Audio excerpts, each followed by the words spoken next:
viewers, welcome to my channel Mugambe Brand 256. We are going to continue with our discussion, and this time around we are determining the specific latent heat of fusion of ice. And with us we shall need the following materials. Number one, the copper colorimeter, which will hold our water. We shall need a stirrer that will ensure the uniform distribution of heat. We shall need the pure melting ice cubes. Now, since you are interested in determining the specific latent heat of fusion of ice cubes, so we shall need the pure melting ice cubes. We shall need the thermometer to record the temperature readings. We shall need hot water that will lose heat unto the ice cubes. So we shall need a beam balance. This beam balance will enable us to determine the mass of, or measure the mass of the pure melting ice. The colorimeter together with the hot water. Definitely shall need a source of heat.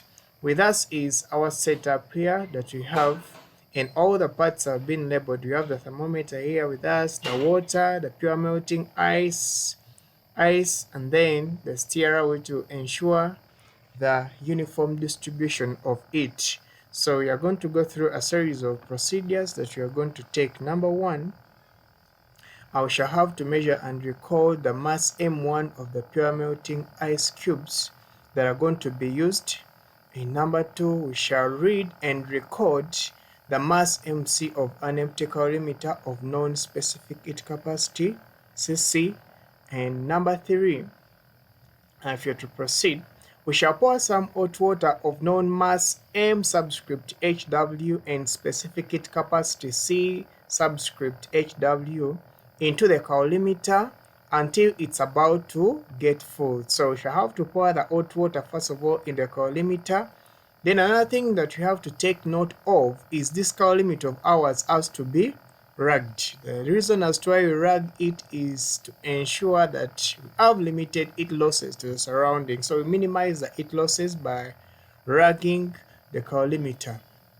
Now, having poured some hot water into the colorimeter and we ensure that it's about to get full, I shall use a thermometer and read and record the initial temperature, theta1 of the colorimeter and the hot water. So now, under thermoequilibrium, when we happen to pour the hot water into the colorimeter will take up the temperatures of the water, and therefore they will be sharing the same temperature.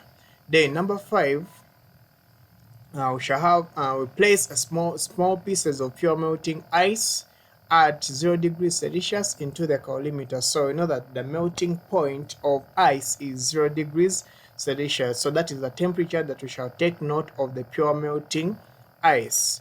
And after there, we shall cover our colorimeter and stir the mixture until all the ice melts. So at this point here, after pouring in our hot water, taking down the initial temperatures, we shall pour the pure melting ice together with the water inside here.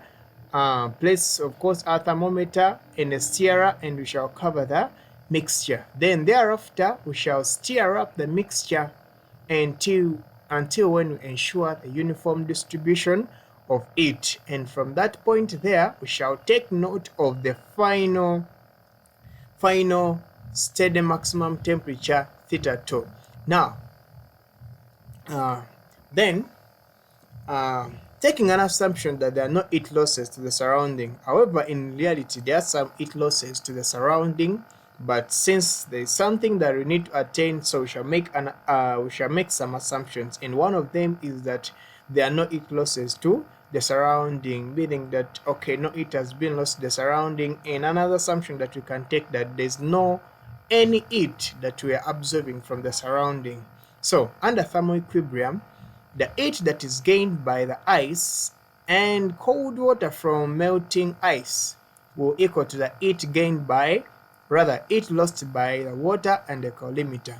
So in this scenario here, the moment we happen to pour the pure melting ice cubes into the warm water that is contained into the colorimeter, so the warm water will lose its heat onto the ice.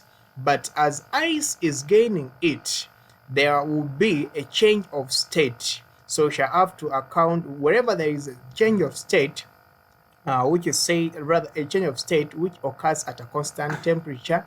So when the temperatures are high, remember we are getting heat from the hot water. So this ice here will melt and it will undergo a change of state from solid to liquid.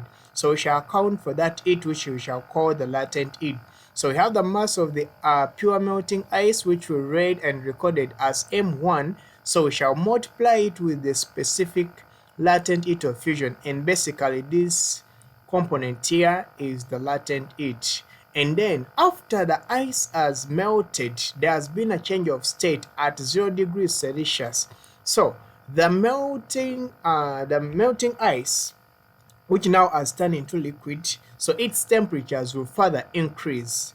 And whenever I have an increase in the temperatures, so make use of the formula, the mass times specific latent heat of specific heat capacity times the temperature change. Remember, this ice now that has melted at 0 degrees, so at the end of it all, we have read and recorded the final temperature of the mixture. So even the ice that has melted now into water will be at this temperature here finally. So we have the water that is the hot water that has lost heat, so shall have it as mass times specific heat capacity of the hot water times the temperature change. Now the temperature change in this particular case, remember water was at a high temperature which we recorded as theta 1, and the final temperature theta 2 is relatively low compared to theta 1. So we shall have a positive temperature gradient, which will be theta 1, the higher temperatures that this hot water was at initially, minus the final temperature of the mixture. Then we shall add this other component here, because the water together with the calorimeter will be losing heat. Now that heat that the calorimeter is losing is mc, which is the mass of the calorimeter, multiplied by the specific heat capacity of the calorimeter times the temperature change. Please take note that the temperature difference for the hot water is the same as the temperature difference for the calorimeter. Well, because initially these are two, they're in contact, so they are definitely going to share the same temperature differences. Now, our task here is to make LF, which is the specific latent heat of fusion, the subject of the expression that we have here. So we shall not tamper on the right hand side, we shall leave the expression the way it is, and then we shall have to transfer this other expression on the left hand side onto the right. So that's why I have this negative here, minus m1 c subscript w theta 2, then divided by this mass m1, and we shall have our final expression here. So it is this final expression here that we shall use in order to determine the specific latent heat of fusion of ice. Now, in such a scenario, we are able to determine the specific latent heat of fusion of ice, and we shall go to the calculations. Now, to start with is example 1. So in example 1, we have 2.5 kilograms of the block of ice that is initially at 0 degrees Celsius is placed into 3 kilograms of hot water at 60 degrees Celsius in a container with negligible heat capacity. So wherever they talk about this word negligible heat capacity, that means we shall not consider the heat that has been lost by the calorimeter or the container into which this liquid has been placed. So when they talk about something negligible heat capacity, something like that. Then after reaching thermal equilibrium, the final temperature of the mixture is 10 degrees Celsius. So we are required to calculate the specific latent heat of fusion of ice.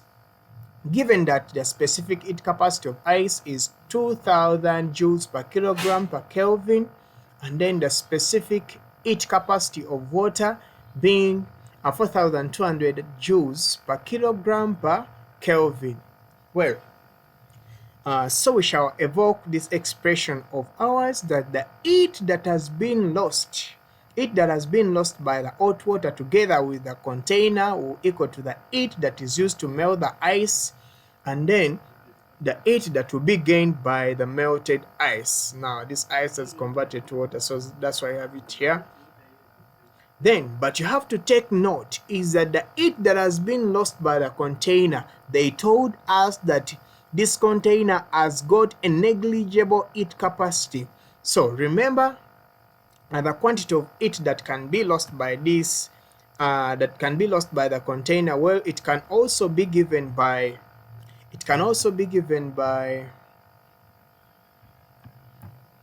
so this heat can also be given by Q is equal to the heat capacity C times the temperature change delta T.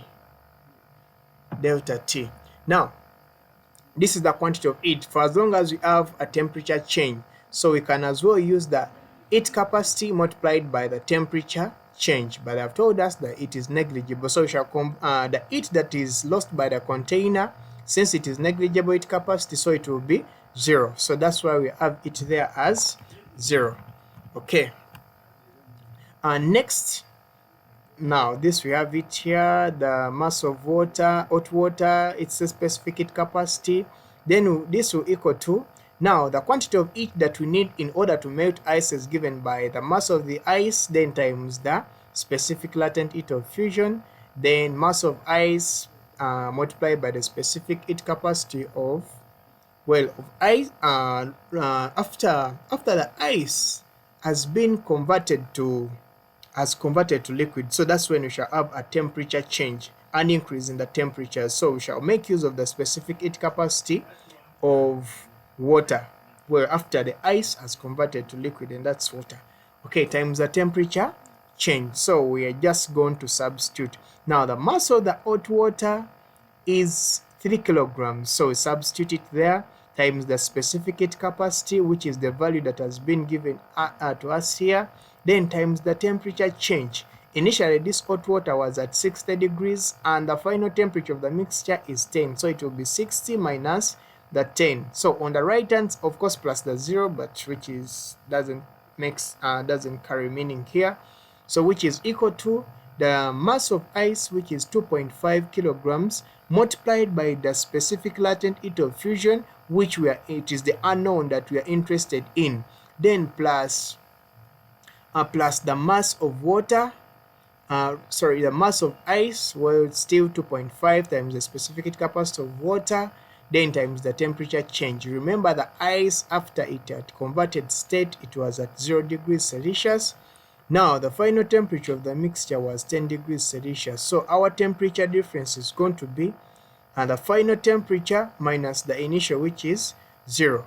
Now our next step, after we have simplified this, on the left hand side we shall have 63,000, well, beg your pardon, so it is 630,000 joules will equal to 2.5 LF plus 105,000 joules. Of course, we are talking about the heat energy.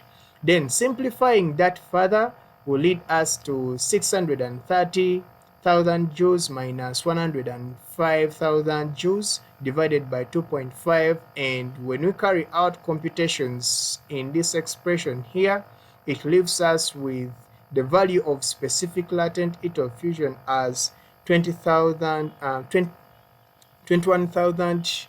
joules per kilogram as the SI units of specific latent heat of vaporization. I want to thank you so much for listening. I will meet next time.